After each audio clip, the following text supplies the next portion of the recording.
books about this high because it's shaking when I do this. See? Under here? Yeah. This moves no matter what I do. Watch. See? It shakes.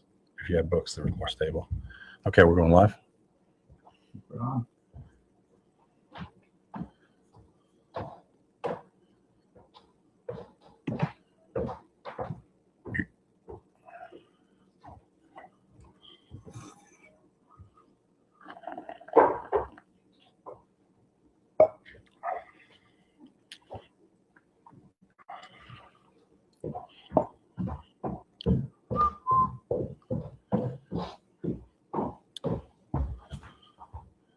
Can't see any comments yet.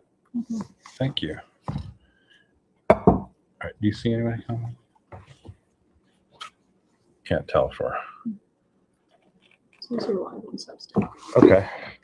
And yeah, there's 74 people on here. Hi guys. Hello. I can't see whether. Yeah, just help me out there. Thanks. Hey everybody, thanks for joining us Substack. Let us know where you're at, just for a minute or so other people can join on. I see Glenda shared right there. Thank you. Good evening, Glenda. Thank you very much. Looks like somebody popping in from YouTube. And as you can see, Rye is across from you, acting silent because we're getting ready to play his video he's been working on for a couple days. I'm appreciating the Clippy logo on somebody's profile. Yeah, I don't know if they can hear you. Your mic's turned off. No. But let's just gonna give a little intro. Yeah, you should be live now, right? There you go. Yeah, I just don't want to get. I know. We'll turn that off. Hey guys, hello. Let's see. Watch from Edmonton, Alberta. Man, you guys are having a rough couple games, aren't you? Oh, you're giving me heart attacks up in Edmonton. McDavid, he's got to do everything by himself. When's Draisaitl going to get back? Halifax, home of hockey. Love that place. Ellington, Connecticut. Welcome. You know, Ryan's from Connecticut. Peterborough, Ontario. Peterborough Pete's, by the way. You're getting a lot of hockey trivia people for coming to an Epstein thing. Sorry about that. It's my thing. Okay, so I just want to give you guys an understanding of how many people we got on there now. Well, that's Substack right there on your screen. You can There we see go. it here on Facebook. Okay, so we got a couple hundred people on here now, and it'll probably grow as we go. I just want to give you guys an idea of what we're doing here. You've probably seen the first couple of podcasts. Rye is putting together stuff for us, and we talk about it. Like I think before I told you, we talk about things in the morning, talk about things at night. I go work on my stuff for my reels and working on the cabin business. Holly does her thing. Rye stays in his cave and puts together stuff for you guys. And we come together and talk about that. We work on scripts, and then we do some rewriting, and then here we go. So what we're trying to do today and the next few days, I'm just going to give you an idea of what you're going to be able to see. Today we're doing, the last one we did was basically giving you an overview of the Epstein story to those people who don't follow it religiously, so that everybody can kind of get up to speed if they want to. And we don't have to keep going over things a million times for people who've never really kept up with it. I mean, it's really easy. The Epstein story is kind of one of those stories where there's so many different tentacles to it, so many different parts, that it's easy to lose track of what the story is about. The story is about, honestly, a million different things, but what we're focusing on in many respects is the sexual assault allegations by perpetrators on young girls.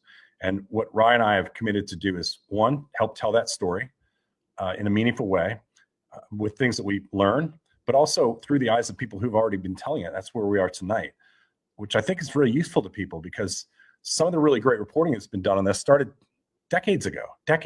And you guys probably wouldn't be, have purview of it unless we kind of reminded you. And we'd love to remind you who some of the really great players are who've been working on this stuff for decades as well, because those are the people you can have follow. And we'll advance the story in our ways, and they'll continue to advance the story in their way.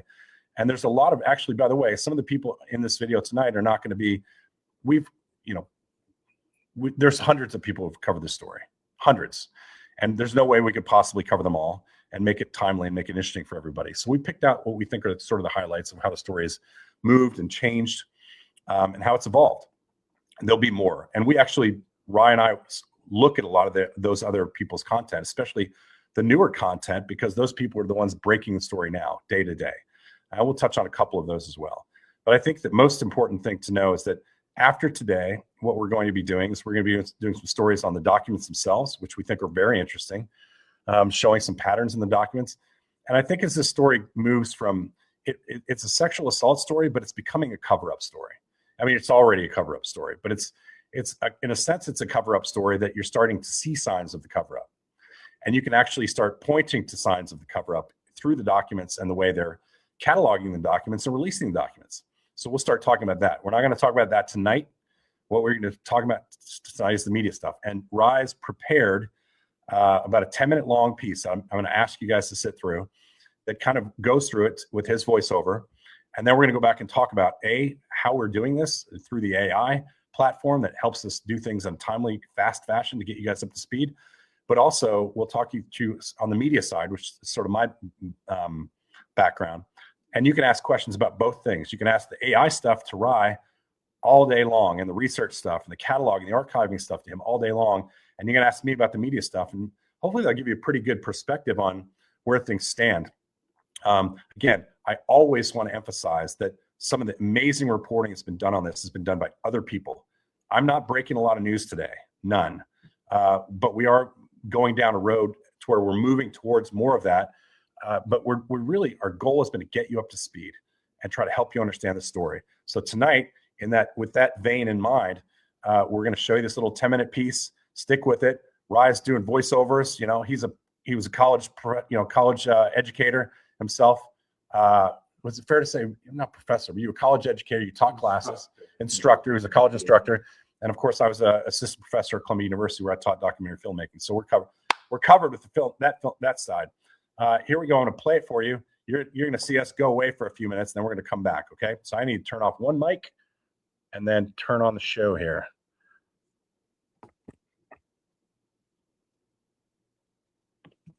This episode is about the journalists who moved the Epstein story forward.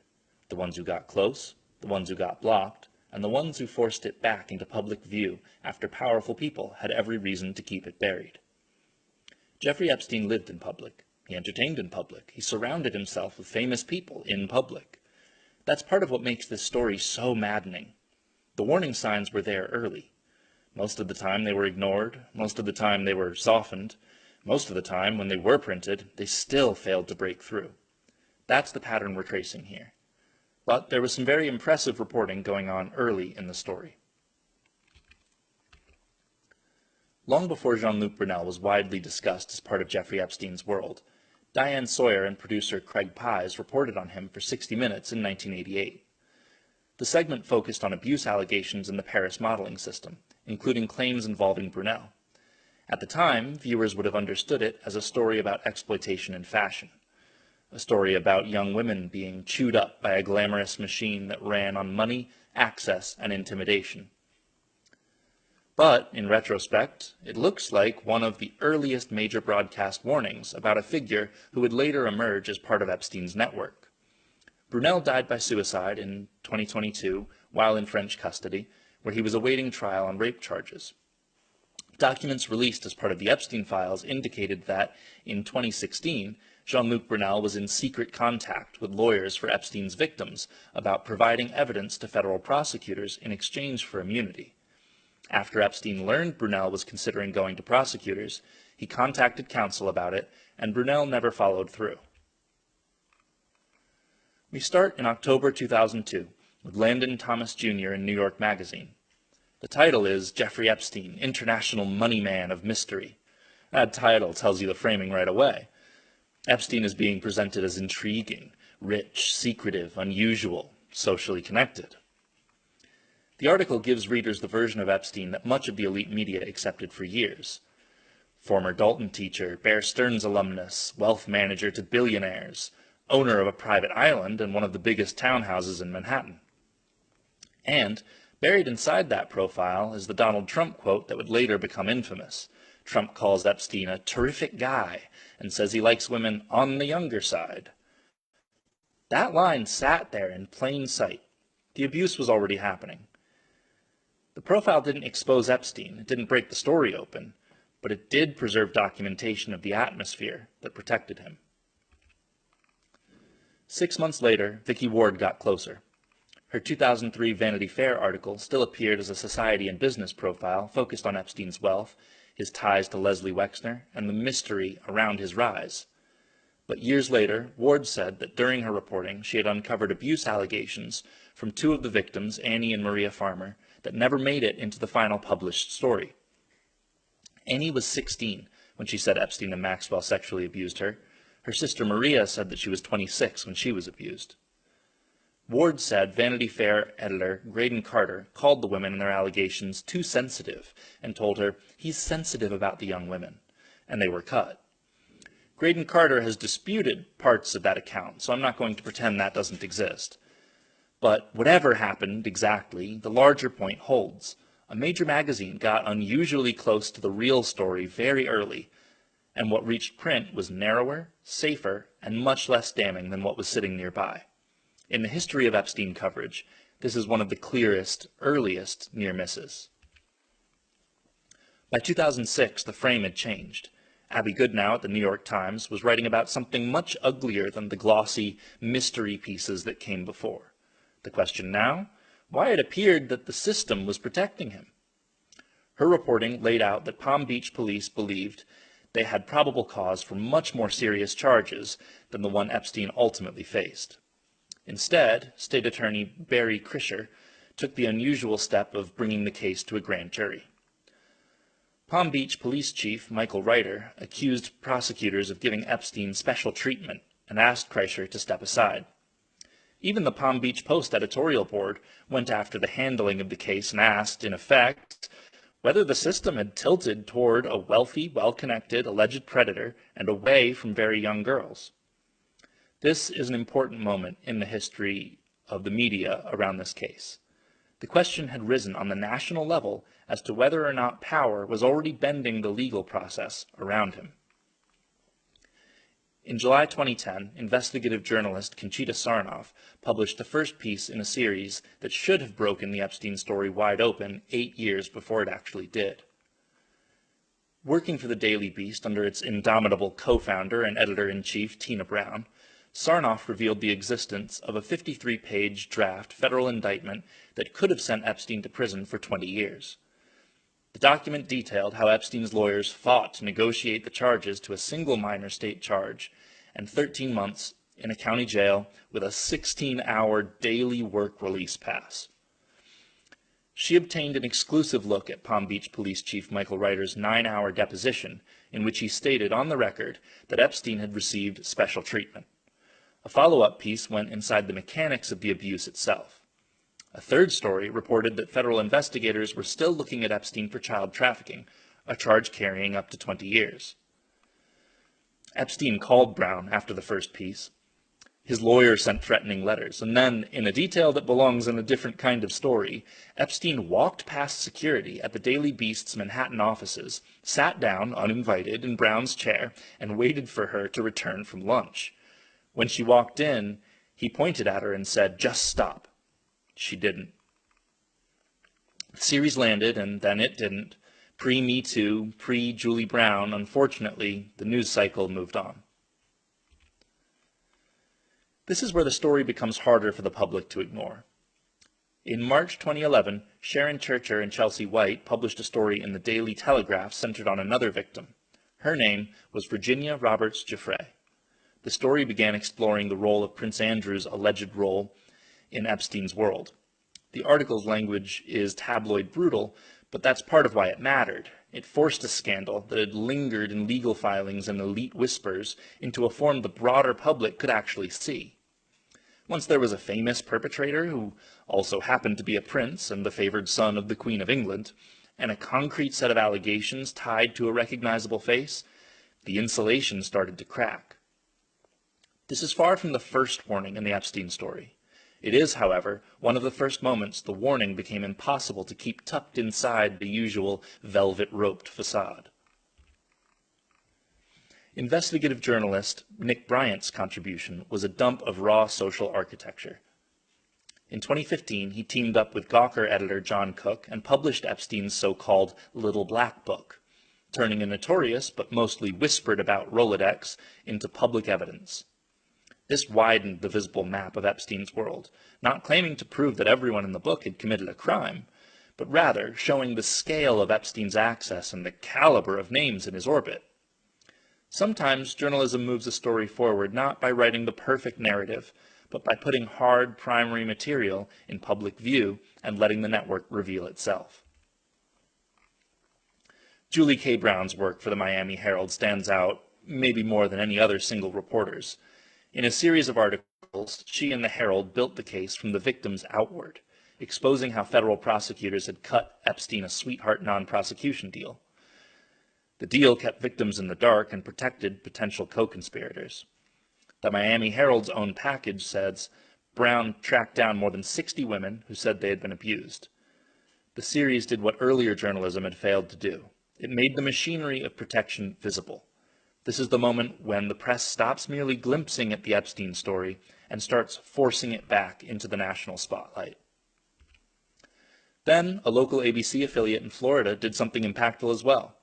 In 2019, WPBF investigative reporter Terry Parker and her team obtained and aired police videos from the original Palm Beach investigation, interviews with some of the teenage victims who first accused Epstein in 2005 and 2006. These weren't summaries in a legal filing or cleaned-up excerpts filtered through years of spin. These were the girls' own words, describing the massages, the money, the recruitment, the way the whole conveyor belt worked. That footage hit hard. It pulled the case out of abstraction. It reminded people that the original investigation had not been weak. The evidence had been there. The girls had been there. The failure came later, when the system took something stark and real and managed to blunt it. By late 2019, the media itself had become part of the Epstein story. A leaked, hot mic video caught ABC anchor Amy Robach saying the network had interviewed Virginia Giuffre years earlier and never aired the story. ABC said the reporting did not meet editorial standards. Robach later softened some of what she'd said in private. But the leak still mattered, because it showed once again how close this story had come to daylight before a major institution decided it was too risky, too messy, or too legally exposed to run. The timing made the leak hit even harder. Ronan Farrow's New York Times best-selling book, Catch and Kill, had just come out.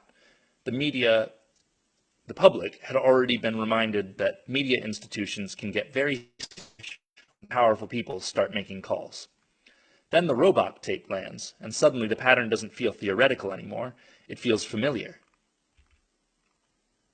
In 2019, Tara Palmieri reported alongside Virginia Giuffre as survivors took the fight for justice into their own hands, knocking on witnesses' doors with the persistent sense they were being watched. The FBI called a key witness at an uncanny moment while they were there. Her subsequent podcast, Broken, Jeffrey Epstein, was substantial original reporting built from those survivor relationships rather than retrospective commentary. After Giuffre's death in April 2025, Palmieri kept pressing. She was among the first to identify that the DOJ had been quietly redacting Trump's name from FOIA releases since summer 2025, and to warn publicly that the Epstein Files Transparency Act release would be slow-walked. The story had changed. It was now about whether the public was being shown the full story, and Palmieri was already there. Bloomberg's 2025 reporting belongs here because it was original document reporting from newly obtained source material. The series, The Network, was built from more than 18,000 messages from Epstein's personal Yahoo account. Bloomberg didn't just wave the emails around and ask readers to trust them. It published a separate methods piece explaining that the reporters used cryptographic analysis, metadata analysis, and corroboration with outside sources to test authenticity. And the result wasn't abstract. The reporting showed the support, advice, and crisis management Epstein received as investigators closed in. In a story full of recycled filings and familiar anecdotes, Bloomberg obtained something genuinely new, vetted it, and added it to the public record. Virginia Giuffre had been telling her story for years, in court filings and interviews and litigation. What she had never done was tell it in full, in her own words, without redactions or legal constraints or the filter of someone else's agenda. Over 4 years, journalist Amy Wallace worked with Giuffre to change that. Jeffrey had been unequivocal. Whatever happened to her, she wanted the book published. When she died by supposed suicide in April 2025, Wallace made sure it was. The book became a #1 New York Times bestseller. Within days of its release in October 2025, Prince Andrew was stripped of his royal titles and honors. Whatever the legal system had failed to extract for years in accountability, the published record accomplished in weeks. The invisible man, as he is often referred to in the files, had been seen. Wallace also holds recorded conversations in which Jeffrey named names that have not yet been made fully public. The testimony exists. The journalism preserved it. What happens next is a different question. By 2026, the scandal was no longer only about what the files contained. It was about whether the public was even seeing the full archive it had been promised. On February 18th, independent journalist Roger Sullenberger was the first to flag that DOJ records tied to a single accuser's case appeared to be missing from public view, including a manifest of witness statements that proved the FBI had interviewed her multiple times. Then, Stephen Fowler at NPR widened the frame. His reporting showed that this wasn't just a weird one-off missing document that wasn't surfacing in searches. The files that DOJ had released showed plainly that more than 50 pages were being withheld, which begs the question, what's in those missing pages? Once the archive itself becomes unstable, journalism is no longer just reading the record, it's auditing the integrity of that record. And finally, coming to the present, the groundbreaking journalism is no longer only about Epstein's crimes or even his network. It is, however, still driven first and foremost by the journalists and the public. It's expanded into coverage about the consistency of the archive itself. In early March 2026, after mounting pressure from journalists and the public, the DOJ quietly released about 1,000 additional pages of documents, after having claimed they'd released everything. Among these were 3 additional FBI interviews with a woman who alleged she was abused by Donald Trump as a child. Even after the promise of transparency, journalists still had to point out what was missing. But it worked. At least some of the withheld files were released. 16 of the pages released earlier this month were made public because the journalists and the public refused to give up. This is how we win. We follow the facts, we don't give up, we don't stop talking about it, and we don't stop looking. Now, because of the work of some incredible journalists, and I know I've left out loads in this presentation, we know that there were 53 pages missing regarding the FBI's investigation around the claims of this accuser. If you do the math out, that's 37 additional pages that are still being withheld by the Department of Justice, likely handwritten notes, a law enforcement report, and license records. Where are the missing 37 pages? Does the public have a right to see these? Will we ever get the chance? What do you think? Here's a graphic I created to explain exactly how, why, and where we knew that there were 53 missing pages, and how we know that there are still at least 37 missing pages about this victim. And a reminder, that's just one victim, one single case in more than 1,000 sexual assault victims. The table in the top left is from the document index of FBI info given to the Ghislaine Maxwell defense, things that were provided to her attorneys. This is, importantly, not a complete record of what may exist anywhere, but rather a record of what was given to them, things that thus definitely indeed exist. Among the 3 million documents released by DOJ in January was only one of the 4 interviews listed here. The first one, along with the 3 photographs in orange and the 5 pages of FBI intakes and reports in yellow. Each of these screenshots is from the bottom right of a document you can search up on DOJ's library or my website using the main EFTA number at the very bottom. One spot up from those, if you'll notice, there's a second EFTA number, this one with an underscore. This appears to have been generated during some sort of internal review process of the documents prior to release. However, they appear to be assigned sequentially, and thus the gaps in the numbering tell its own story. If the order listed in the manifest on the top left is indeed as it appears, the order in which these documents were assigned the secondary serial numbers, the ones with the underscores, then not only can we determine that the items from the manifest are missing, but we can determine precisely what serial numbers they would have been assigned in this internal review. From the end of the initial 302 interview, which ends in 15, We previously could not find any documents numbered 57716 up to 57768. At 57769, the 3 photographs started. However, when the additional documents were published on March 5th, some of this gap was filled in. We now have the final 3 interviews with this victim, and I've filled in those pages in this diagram at the bottom. We still do not, however, have the 3 sets of interview notes. We also don't know for sure that there weren't additional interview notes from the final victim interview. We do know that, at least, 3 sets of interview notes are missing, spanning 37 pages, and we're even quite confident on what serial numbers they should have.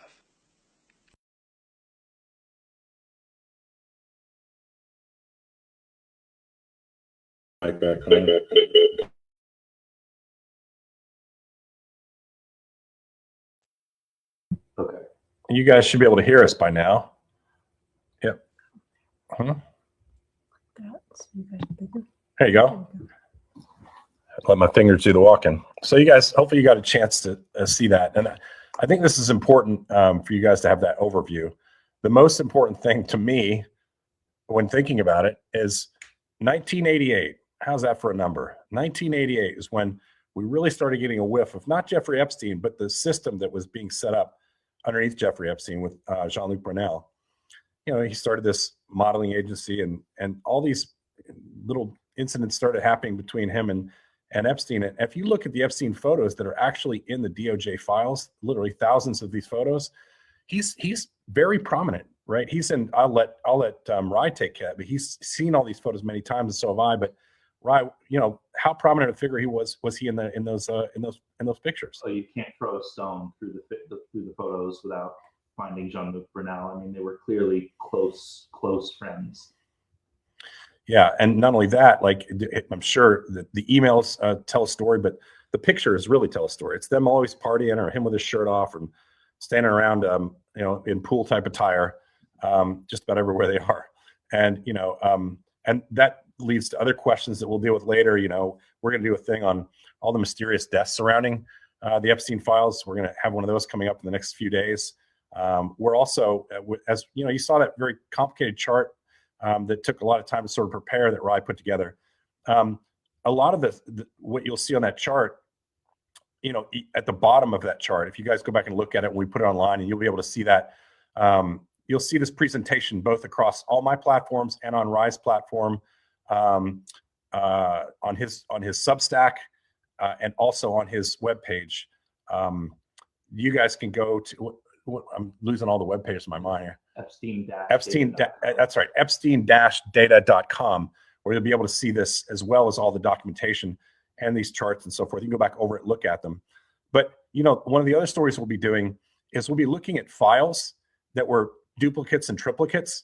And one agency looked like they got rid of certain things from the file, and the other agency got rid of other certain things from the file. But if you put the 2 files together, you see what they eliminated, and it's insane. It's insane, the stuff that they think they should be able to eliminate. You know, actions that were taken by courts, people's names that shouldn't have been left out, whole paragraphs of stuff that when you look at one document, it's blacked out, and then you go to the other and it's there. And you're like, I see why they blackened it out over here. And so we're going to be doing a whole thing on that, which we've been researching in the last few days. And, you know, the interesting thing about all these stories is, you know, the media organizations that were following this, you know, you look at the timing of some of this stuff. 1988. Now, Craig Pies, you guys heard us talk about him at the very first slide in 60 Minutes. I wasn't at 60 Minutes when this story came out. Diane Sawyer was gone before I got there. But Craig Pies and I know each other from Afghanistan. We stayed in the same hotel when we first got there and covered the war. And Craig was, you know, award-winning investigative reporter for both the New York Times and the LA Times. And he's still around. Craig and I have sent notes back and forth to each other in pretty good regularity. And I've invited him at some point when he's comfortable to come on and talk about the Jean-Luc Brunel story, which he has such great interesting insight that he has. He's also one of these guys that's like doing his own thing. He's got a lot of stuff going on, and when he has time, he'll come on. I know he will. But the fact is that it started with that piece in a sense. And you think about it, 1988, such a long time ago. And then you have things like, you know, you go to 2003 for the Vanity Fair piece, right? 2003, that's 23 years ago. Vanity Fair started delving into this in just this tiniest sort of way, but enough to make people want to go, that's interesting. And then 2006 with the New York Times. 2006 New York Times. You know, when New York Times starts reporting on something, everybody usually follows. I mean, they are the benchmark, the old gray lady, you know, for pursuing big stories. That's, 20 years ago. Think about that. Do you know how hard it is to keep a story under wraps for 20 years when the New York Times is on it? I think to me that screams like how sophisticated the network and the cabal was that were covering up these crimes that everybody could keep their mouth shut for so long and not get caught. Then you go to 2011, right? 15 years ago, we knew about Prince Andrew, because some great reporting done then. And it was just this past year and this year where it really started ramping up to where he's no longer Prince Andrew anymore. He's just Andrew, and still he's not going to jail as far as I can tell. He's just been stripped of his titles. I think it's important to mention there that it was not the law that managed to bring that into the public. It was Virginia Giuffre herself. That's right. Virginia Giuffre brought that into the public light, and through her telling her story, but also through her book. And now she's not with us anymore.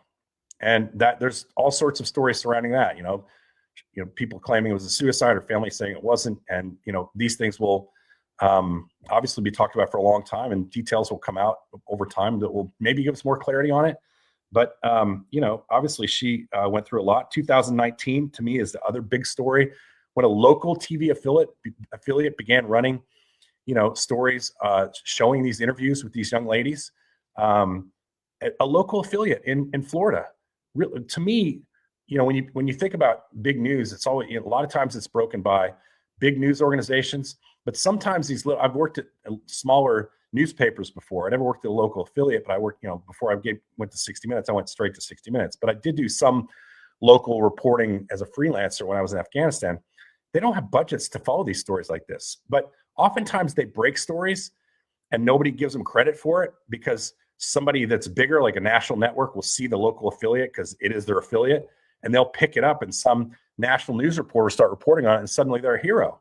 So I think it's important to state in 2019, this local affiliate was kicking ass on this story. And so, it's come from all angles. The Miami Herald reporting, and how many did we did some math on that the other day, how many stories she had done on it. We were able to count at least 83, I believe. But that might not be a complete record of everything she published. Right. That was Julie Brown. Yes. Yeah. Julie Brown has been a groundbreaking reporter on the story. We know for sure we've found 83 stories that she's done. We did a search for it and everything, like a pretty comprehensive search, not just like on your internet. Did we do it through Claude? I think we did. No, we went to the main page, scrolled all the way down, and counted, and then removed duplicates. It should be about 83. Right, which is a tremendous body of work on one story, if you guys can imagine how dogged you had to be just to keep this in the public light. And each time she broke a story, it was another little piece told. So when you think about reporters and, why is it coming to light? The only reason this is coming to light is because reporters over 40 years have continued to stay on this story. And it would not be where it is if it weren't for some of the great reporting we cited today. And by the way, there's a lot of really good reporting on this happening right now on Substack. Some people consider themselves reporters, and some people consider themselves just researchers. But there's a number of them, and some of them aren't being mentioned tonight. And I apologize for you guys. We couldn't do a comprehensive list. Everybody's done every story on this. There's literally thousands and thousands of people who've reported on it, and thousands of stories over 40 years. But those are the big ones. I'd just like to maybe give Rye an opportunity to talk about how AI played a part in our just putting this thing together, and how useful it can be in understanding the story. Sure. So most of you probably know the web interface for Claude or ChatGPT. It sort of becomes a Wikipedia for everything. You don't want to take it at its word necessarily, but treat it as a document to allow you to find other resources and articles that can help you understand whatever you're trying to understand. So in developing this presentation, getting all major stories on the Epstein case is rather a tall order. But the pattern emerged quite quickly that these were not your typical articles that were being written. These were actually events that moved the case itself forward. You can't hear me? Should be able to hear it. Let's see. Can you hear me now? That would not be good. Sometimes it's just one person. Sometimes okay. it's like one person. Sorry, if you guys are all having problems hearing Rye, please let us know. Yes, I'm seeing Ellie Leonard definitely deserves an honorable mention here. She's inspired a lot of people, me included, to get looking at this case. Yeah. As for AI, we were able to draft the narrative for this. I was able to run Claude through every single article. So of course, I'm reading and skimming myself as much as I can, checking on the individual facts from the narrative. But then, it just accelerates this whole process so much. So I'm used to throwing together a PowerPoint for my students or whatever when I was teaching. But getting a precise narrative that lays this down in exactly the way that it needs to and deserves to be told is something that might take a team of people. I mean, you can probably tell better than I know, Jeff, but at large news organizations that may take a whole team a week to put together. I'm able to do, hopefully you think, a pretty decent job in about 2 days.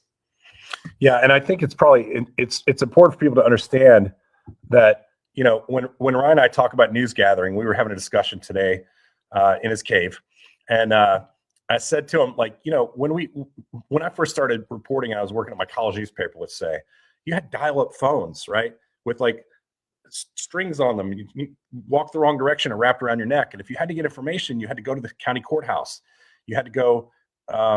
You had to go if you had to look up a property document. You had to go down to the county courthouse. If you wanted to see something was happening in your government, you had to go to meetings firsthand, and maybe your local newspaper covered it, which now they do not do nearly as well because newspapers' budgets are shrinking and they're declining, covering a lot of those things that you normally would have had in the past when I was growing up as a newspaper journalist.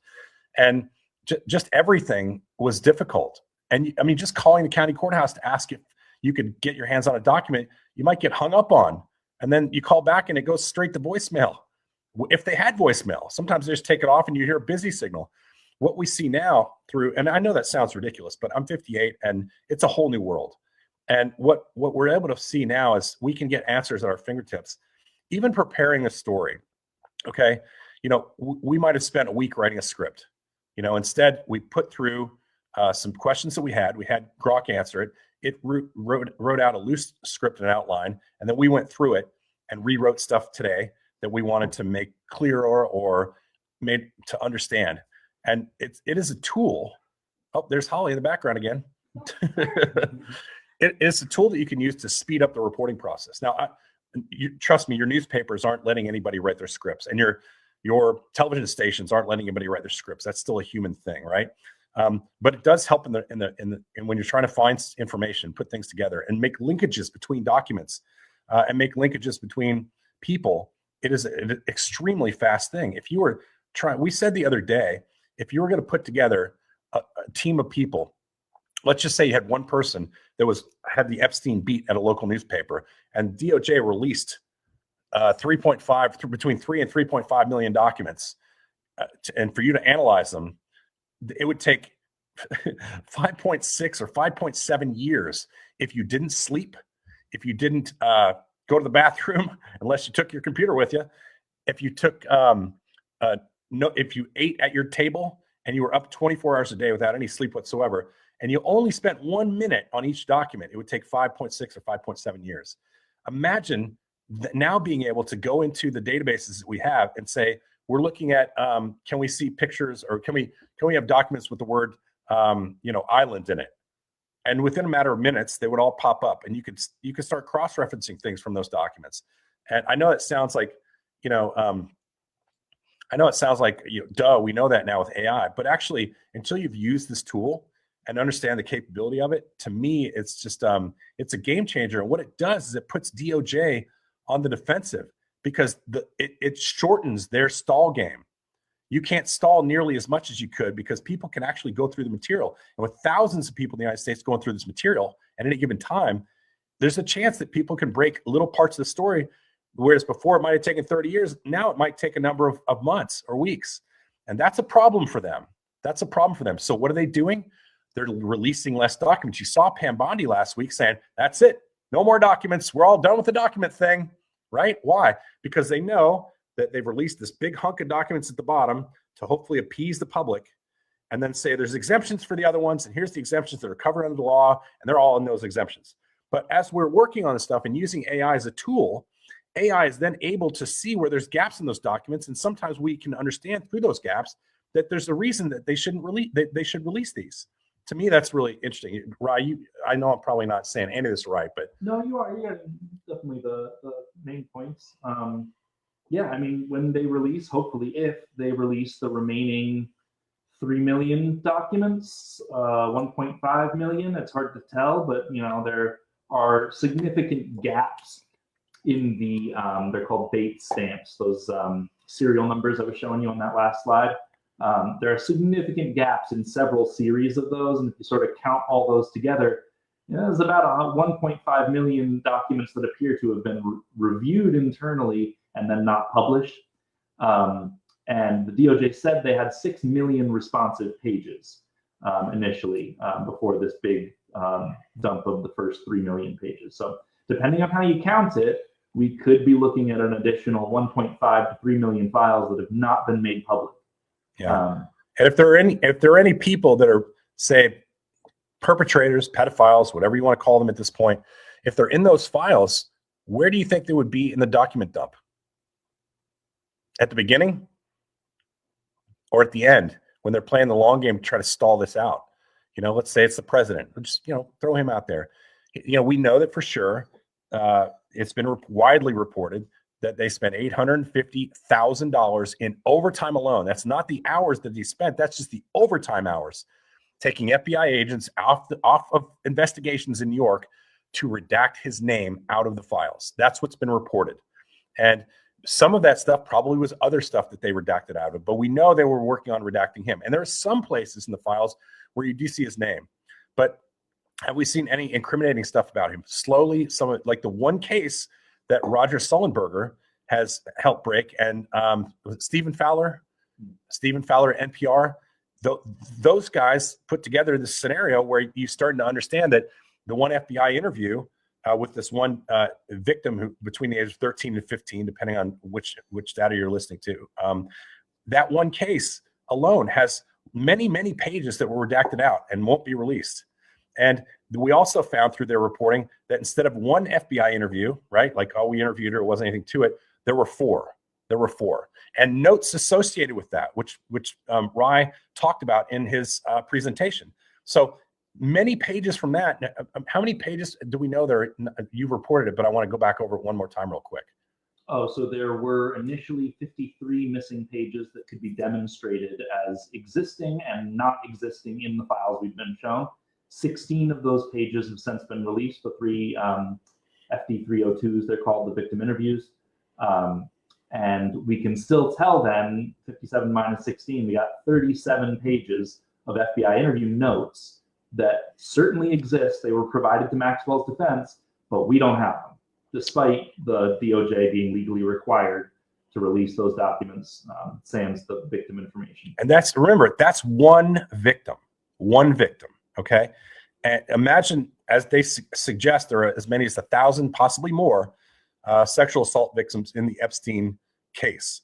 And so if you think about the dozens and dozens of pages from one file, which is a very, very damning story at this point to the president, imagine how many other cases there are, and imagine how many other perpetrators there are. Again, across party lines, okay? Many of these people are rich, but not all rich people are Republicans. Sometimes you got rich Democrats. And so we're looking at this from the standpoint of, let's get to the story and let's get the accountability on this story. And the only way to do that is to keep open eyes and keep an open mind as to the fact that some of these people are going to be from the party you all love, and some are going to be from the party you hate, right? Regardless of which party you're in, that is true. It's true for both parties. Unfortunately, or fortunately, we're having a bit of the system revealed to us, and it's not along the lines that they'd have us fight with each other. Yeah, and there's a good thing in here I'd like you to comment. Some of the stuff I'd really love you to comment on. Rye. Like Jeff Nielsen said, what I found from the AI search, AI will search everything it has and put out essentially a summary. I only said official, which probably was not the best term to use, but it is the aggregate of what information that is out there from all sources available to be searched. Thanks. Here, let him talk to that level. So when you're asking these AIs a question, you have to consider the scope of how much information they might have, they might need to see in order to answer your question properly. So they have what's called a context limit. So you can only show them whatever 250,000 words or tokens they're called. And so all of the reporting on the Epstein case, even on all the official information that's out there, far exceeds the context window of any major AI model that I know of. So I would suggest that you ask more targeted questions or broader overarching timelines. I find very useful. Give me a timeline of, well, all major coverage on the Epstein story, right? I saw another comment in there. Does the Virginia Roberts Giuffre's family believe she killed herself? You can put that into Google and you'll find out, no, they don't think she killed herself. Or you can put it into Claude and you'll get, all of the different reporting that has corroborated that. I think it's interesting to say, somebody asked the question, sorry, I'm trying not to lose my screen by scrolling through this stuff, but there's little ads keep popping up when I'm trying to do this. How can the DOJ not release the rest? This was legally required for release. And I'll answer it a couple ways, and I'll let Rye answer it as well. There are exemptions in the law that allow for certain protections. One, obviously, is for the protections of victims' names, which they've done a shit job of protecting. I mean, we know for sure, Rye has a list of 34 victims that were not redacted, and that information was released. And Rye literally is going back and making sure that any files he releases, to the best of his understanding, have those redacted names in them. And I'll let you talk about that in a second, Rye. Secondly, there are files that may be considered national security reasons to block out certain things. I fucking hate that, because here's the thing. If it's national security, it's like a blanket statement for a lot of things, and it's really hard to win cases in court with FOIA, the Freedom of Information Act, to get national security stuff unredacted. When you're talking about FOIA law, which is where some of this will go eventually, people will apply for those documents that we know exist now because of the numbers that are on the bottom of those documents. When they apply, maybe they said it's for national security, but when you go to court and try to argue that in court to have that turned over, you'll have to make an argument that file is more important, that the public see that file, than that information be protected. And that's the case in all things that are redacted. You have to, the FOIA law, Freedom of Information Act, it's supposed to, and has, in my past experience as a print reporter and a broadcast journalist filing a lot of FOIAs in my career, it's supposed to lean on the side of shedding light on things. So if it's a close call between, say, national security or the public's right to know, the public's right to know is supposed to win out. But that's sometimes a case for a judge to make. And that maybe the judge is a conservative judge, maybe the judge is a liberal judge, you never know. But it's a really difficult thing. There's other reasons that things are not released. Do you remember the other ones? There's 5, I think. Yeah, so descriptions of death and abuse, images of those, victim privacy, national security, I believe ongoing litigation, something like that, ongoing cases. Ongoing investigations, criminal investigations. Which can be kind of the blanket tool then, because you can just say, oh, well, there's an investigation open into that. That's right. And that's and how are we to prove otherwise? Because investigations that are being done by the DOJ, because they investigate so much of this stuff, apparently, all this time they do all these investigations and only fucking 2 people have been charged. How can they literally use that as an excuse? But trust me, they will. And it's going to be very difficult to pry that door open. So that's why you have lawyers. That's why big organizations like the New York Times have lawyers. That just an example that goes off of the Epstein case. The Pete Hegseth, when the New York Times reporters sued Pete Hegseth over this Pentagon press corps policy, saying it was unconstitutional and you couldn't prohibit reporters from doing their job simply because what the court determined was they just didn't like the reporting. And so you go to court. This policy was put in place, last October, somewhere around there, and we get a ruling on it in March.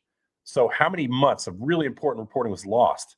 And the press didn't have access to those files, to those press conferences, to ask questions of the Secretary of Defense. Why are we going to war with Venezuela? Why can't we see this stuff up close with embeds? Why, all the stuff that you'd want to ask in a press briefing, you couldn't get answers from because he had his hand-picked people in there. And so months and then you talk about Iran and all the stuff happening in Iran. There's no accountability with those guys. And we lost months and months of that reporting because the people always say, remember J.D. Vance went over there to Europe and said, you're losing your First Amendment rights in this country. You're losing your right to free speech is what he said. And he insulted all of the European countries saying you're giving away your right to free speech. And then he comes over here and you come back to the United States and they're handpicking the White House press corps and they're handpicking the Pentagon press corps. Fucking hypocrites. I hate them. Anyways, so the point being is the lawyers are the ones who are going to adjudicate a lot of this stuff when it comes to the DOJ's files. And it takes a long, long time. Again, they're playing the long game. They do not want you to know this information before the midterms, and they do not want you to know this information before he leaves office. And he's probably just hoping that by the time this stuff comes out about him, he's not here anymore. That's probably what he's hoping. And everybody else underneath him, as far as I'm concerned, it points to a conspiracy. When you look at documents that are side by side, and one document is blacking out and the other gives you revelations on these files that would make your head spin, and we'll show some of that this week to you, it just screams of cover-up. Everybody knows it. And, to me, it seems like something that's very obvious. Right? You have any thoughts about? I just think it's amazing how, they partially ran on release the files, and then it actually comes into their custody. It's their decision to release the files, and they do everything they possibly can to limit, delay. When they finally let them go, they don't give the the Vaughn index. There's ways that they're supposed to do this that make it less of just a dump to the public of 3 million pages of unindexed documents. There are procedures that they're supposed to follow. But I just say, now we have AI, release the other 3 million, and in a week we'll all know what the answers were. Especially if they're not redacting, if they're leaving the names of these pedophiles and co-conspirators in the files for us to see, which the law fucking requires. If they leave that stuff in there, there'll be heads rolling. But see, that's the thing. Many of these cases are not prosecutable anymore. Some of them have statute of limitations. Some of them, under the previous agreement that happened with Epstein's first conviction, there's stuff in there that helped protect some of those people. And now you're looking at stuff that maybe you can get some civil litigation in some of the states around the country that allow civil litigation for stuff that's this old. But again, accountability isn't always people going to jail. Sometimes it's their reputations shedding light what they've done. Certainly. I mean, that's better than nothing. I think it would be nice for the victims. I don't want to speak on their behalf, but I imagine some form of closure would come from seeing actual criminal charges for the actual atrocities that these men committed against these women as children. But I see somebody asking, can we subpoena Andrew, meaning Prince Andrew? I don't think so. He's a foreign national. I don't think he can be compelled to testify in front of Congress. I think, again, though, perhaps public pressure might be something that actually makes movement here, but it would have to cross the pond. Well, and that's the interesting part about this is the most movement on this thing in the last several months has been happening from foreign countries. When you see high-ranking officials in Norway, being arrested, when you see Prince Andrew is not just any old prince. He was Queen Elizabeth's favorite son. So, that's what a lot of reporting said. He was like her favorite. I mean, and they're stripping him of his titles, and he's not going to jail at this point, but he's certainly been taken down a couple notches and publicly humiliated. He's going to live out his life knowing that everybody knows about some of the things that he did. And that's not exactly, imagine the royal family. They get mad when somebody reports on the most minor of things that happen to them. They freak out. This is not a minor thing. It's a major thing. And some of the mapping that Rye has been looking at, he looks every day at where people are looking around the world at his site, for instance. And we've seen, he does this thing. I never know what he's saying when he's Oh, it's equal now. It's Singapore. I just saw today. Singapore and the U.S. have matched up. There were about 3,000 from China too. Yeah, and actually, if he wants to know exactly what's being said in the reporting in Singapore, he can literally take the articles, drop them into Claude, have them translated, and read all the stuff that's being written about that Singapore story, right? And so can you. It's super easy. You just literally ask in English. These AI tools really take away the barrier between the technologically proficient and the person with questions. You just literally have to ask the question. And you can literally do it without typing it. You can literally do it with your voice. You can go into AI and give it a voice command and say, bring all the articles from Singapore about the Jeffrey Epstein case, put them in a list in front of me, and please translate them to English so I can read them. I mean, you know how long that would take reporters to do in the past? It'll at least summarize for you in English. There can be legal issues with it reproducing the article in full. They have some guidelines and parameters to not just completely reproduce somebody's publication, but it'll summarize for you very, very easily. There's a note in here on a Facebook comment from Lana Rondina Little. I hope I'm pronouncing your name right, and I hope you don't hear the weird background. There's a dog behind me who's snoring at this point. Dixie is snoring. I don't think it's George. But anyways, her question about, it says AI can be incredible, but it needs to be regulated. Now, we're going to get a whole sort of, Ryan and I got into a big discussion on that today about the possibilities of that because of the DOD, the Department of Defense / Department of War, and their desire to make AI companies that do contracts with them to allow them to have basically uninhibited access to where humans don't, in other words, self-controlled AI doing things like fighting wars across the world. There's technical terms for it. I'll let Ryan explain it, but we'll probably do something on that at some point. Yeah, that's really, maybe one day that technology can be trusted to be autonomous, to control autonomous weaponry without a human in the chain there. But certainly, I work with these things all day. I have for years now. Granted, not in developing weaponry, but I've seen it fail and still does sometimes in very simple circumstances. I would just take Anthropic at their word when they say that Claude is not ready for those capabilities. That was the objection, I think, to autonomous weaponry from Anthropic to DoD, was just that, look, we don't know that we can do that safely yet. Not that we'd never be willing to do that, but it can't be trusted yet to do that. Not to mention the existential sort of sci-fi fears that people have had for years about giving autonomous control of a weapon to an artificial entity. Just that notwithstanding, we're not quite there yet in the technology to even give the gun over to the AI. Yeah, I mean, it's you were talking about, you actually said today you'd be terrified of that process if they were to make autonomous weapon systems work. The ethical issues as well as the things that you might not understand or you miss if you give them all that control. Yeah, there's been a lot of fears of what an AI system might try to do, and it can just completely innocuously attempt to gain more control. That could be electricity, computing power, money directly, because more control and more resources generally makes it better at accomplishing its goal, whatever that goal is. So if you're adding lethality to that toolbox, you have to be damn certain that the thing you're giving the keys to the castle has your best interests in mind. Yeah. And now we have a question from Roseanne. She says, Rye, even if the files redact perpetrators' names, is it possible to use AI to rifle through the files and use dates, times, and other information to find out who they are?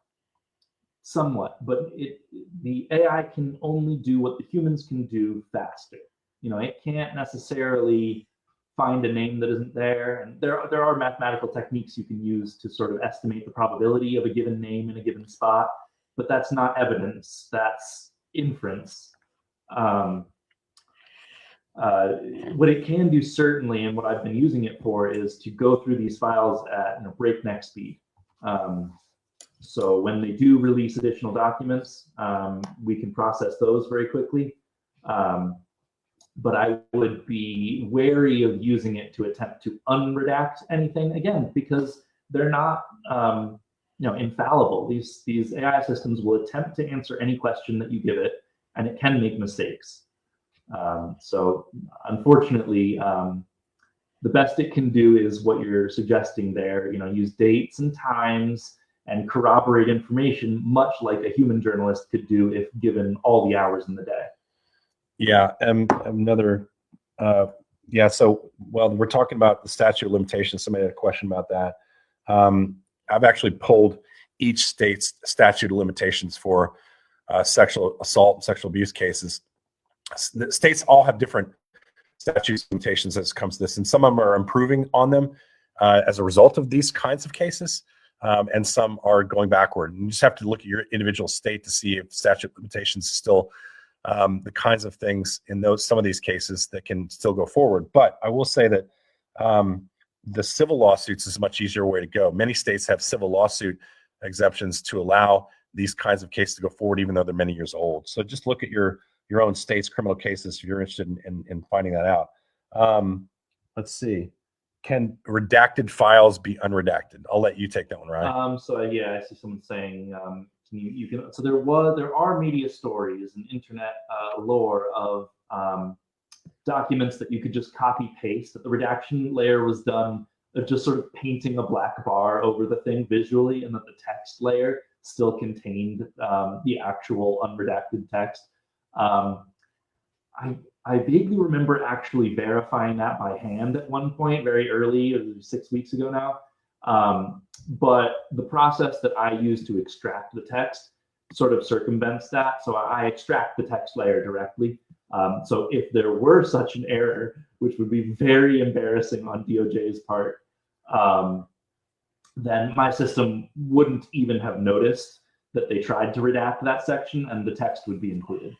Our buddy Eric Winchester, who, by the way, is a motorcycle guy who stayed up at our cabins before, who follows both Virginia Backcountry Cabins that Holly and I own, but also is one of the followers on Facebook, and I think even maybe Substack as well. Eric asks, can AI be used to associate certain names with phrases, words, or contexts? Absolutely. And in fact, so you could do that in a number of different ways. You can do that in more of a statistical analysis type of way, co-occurrence of words in documents and things. But I haven't taken that fancy of an approach yet. What I've used is actually developing a code word registry. So if you go to my site, go to the reports and search code word, you'll see a whole document where I used Claude as sort of an investigative journalist to go through these files and start lining up details. It's able to confirm, I believe Ellie Leonard also wrote on this, that Andrew is known as the invisible man in the files, and it's able to trace that down to an email where he's mentioned. I checked that part by hand. Loads of other code words and nicknames for people. I believe there is both a Dr. Evil and a Mr. Evil in these files, if you would believe it. I suppose there's enough evil, you should believe it. But loads of other ones like that. And we're actually chasing some of those code words, code names ourselves, and seeing the occurrences and where they stand, and try to bring some context to that. We haven't talked about a lot of that yet, but it's one of the things we're working on. Just our routine is to where we want to try to tell at least one really good podcast a week where we try to introduce you to some of these concepts and people and places, and walk you through how this case is evolving. And then we're going to do some little bit of, I think probably this week, we're probably going to do the document comparisons, side-by-side comparisons.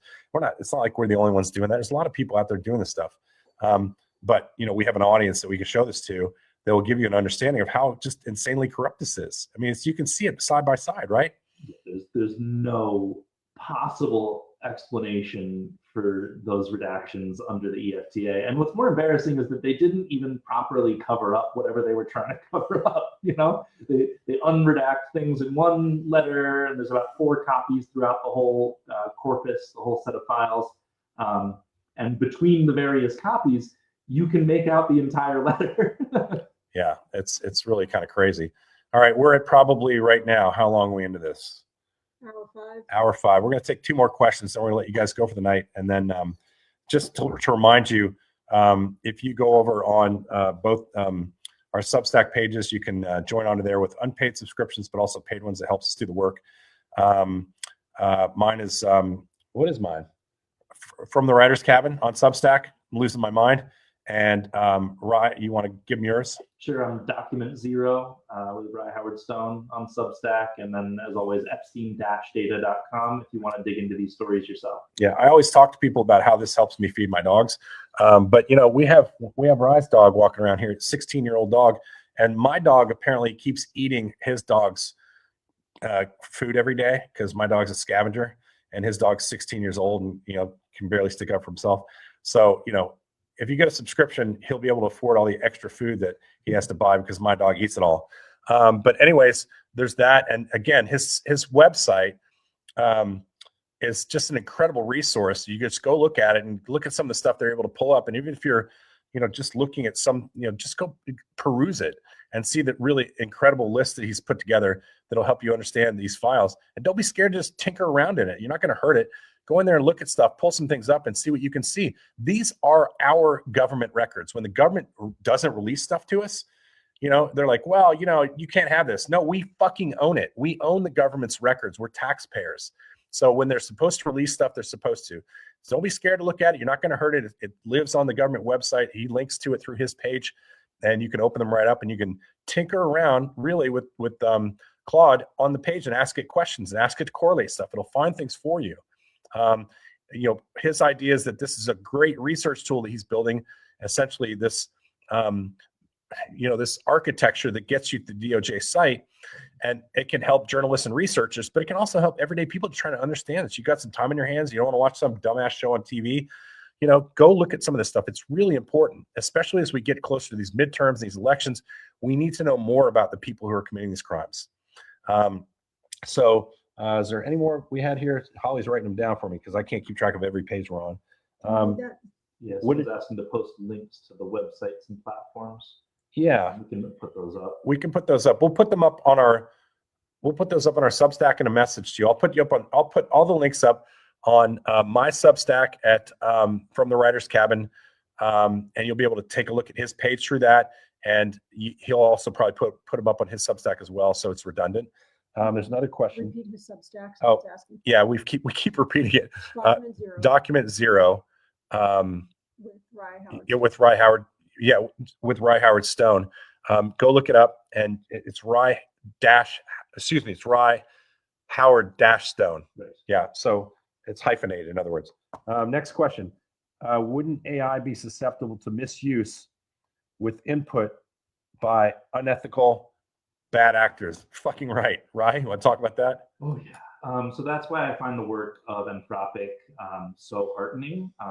They actually have what's called a soul document. They call it that. So I don't know if I have the best analogy, but imagine that you have somebody sort of sitting there and you have to reread this thing 500 times or something before they send you out into the world.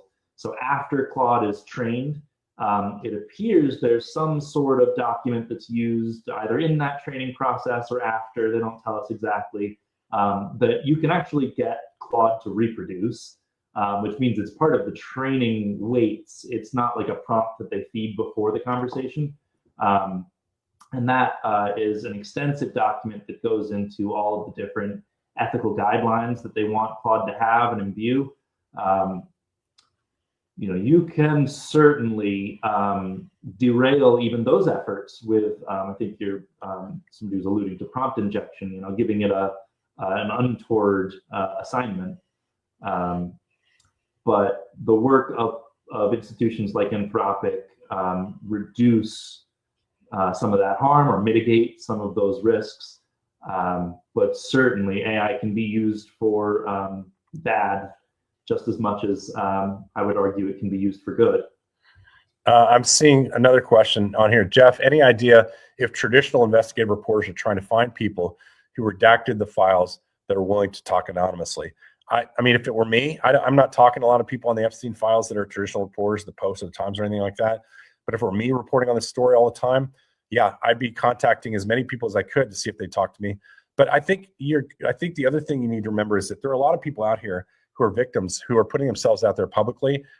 If you go look at the Capitol steps when Thomas Massey and Kunar are out there talking, and Marjorie Taylor Greene and Lauren Boebert are out there. I can't believe I'm actually praising those two ladies. But nonetheless, they're out there fighting for women's rights in this case. And I'm not going to say a negative word about them when it comes to that policy. I think they were really helpful because it made it allowable for other Republicans to take a position on this. You know, when the Trump administration's shouting down those people, they were literally being called into the Oval Office and threatened.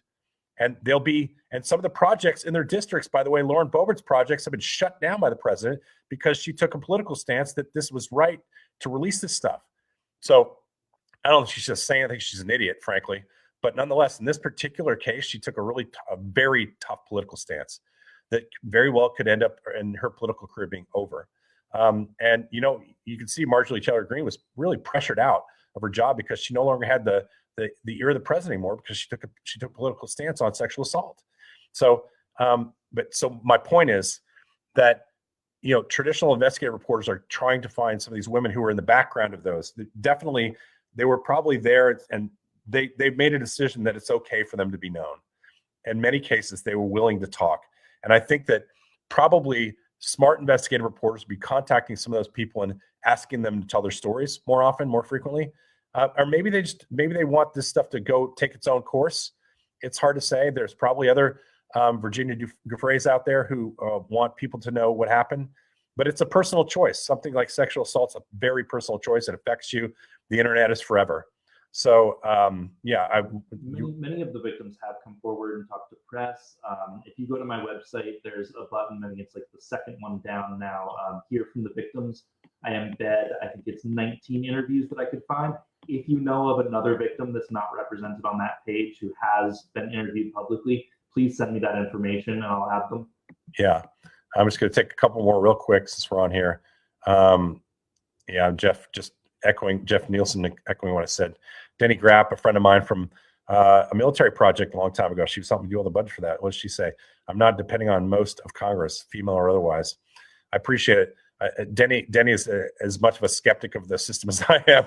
And I think she's right to do so because we've obviously seen this. They've passed a law and nobody's paying attention to it. So we're past the point where we're at the law and order presidency because they're clearly not obeying the law. So anyways, okay, guys, we're gonna cut it off now. We've been well over an hour. We'll see you again later this week with another Epstein update. We've got some things that we literally already have done, but we're going to release them. You know, we have time to do an Epstein file, then we do maybe a story of mine or two on what's going on in places like Iran and around the world, and then we'll do another one. And in the meantime, Rye's going to be kicking ass in his cave, doing more stuff. And every now and then I'm going to go in and make him open the windows and make sure my dogs aren't eating his food. So thanks for everybody joining in tonight from the writer's cabin, actually in the main lodge, because you know we're trying to. Ryan and I are actually sitting across from each other, and we'll see you guys. Take care. Have a great Monday night, and we'll see you later on this week. Thanks for coming.